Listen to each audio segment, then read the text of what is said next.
ತೆಗ್ಗಿನಬಾವನೂರು ಗ್ರಾಮದಲ್ಲಿ ಬಣವಿಗಳಿಗೆ ಬೆಂಕಿ, ಅಪಾರ ಹಾನಿ.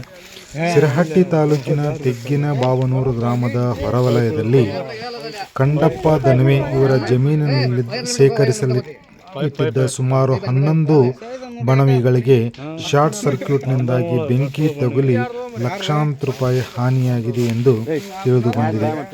ಇಂದು ಗ್ರಾಮದ ರುದ್ರಯ್ಯ ಶಂಕಿನಮಠ್, ದುದ್ದು ಸಾಬ್ ಕೋಟಿಹಾಳ್, ಫಕ್ಕೀರವ್ವ ಹರಿಜನ್, ಗೂಡು ಸಾಬ್ ಲಂಗೋಟಿ, ಹುಸೇನ್ ಪೀರ್ ಕೋಟಿಹಾಳ್, ಹನುಮಂತ್ ಕುದ್ರಿ, ಬಾಬು ಸಾಬ್ ಕೋಟಿಹಾಳ್, ನಿರ್ಮಲಾ ಹೂಗಾರ್, ರಫೀಕ್ ಲಂಗೋಟಿ, ಮುಸ್ತಾಕ್ ವಾಲಿಕಾರ್ ಇವರುಗಳಿಗೆ ಸಂಬಂಧಿಸಿದ ಶೇಂಗಾ ಹೊಟ್ಟು, ಗೋವಿನ ಜೋಳದ ಹೊಟ್ಟು, ತೊಗರಿ ಹೊಟ್ಟಿನ ಬಣವಿಗಳಿಗೆ ಬೆಂಕಿ ತಗುಲಿ ಅಪಾರ ಪ್ರಮಾಣದ ಹಾನಿಯಾಗಿದೆ ಎಂದು ಗ್ರಾಮ ಲೆಕ್ಕಾಧಿಕಾರಿ ಪರಶುರಾಮ್ ತಳವಾರ್ ಅವರು ತಿಳಿಸಿದ್ದಾರೆ.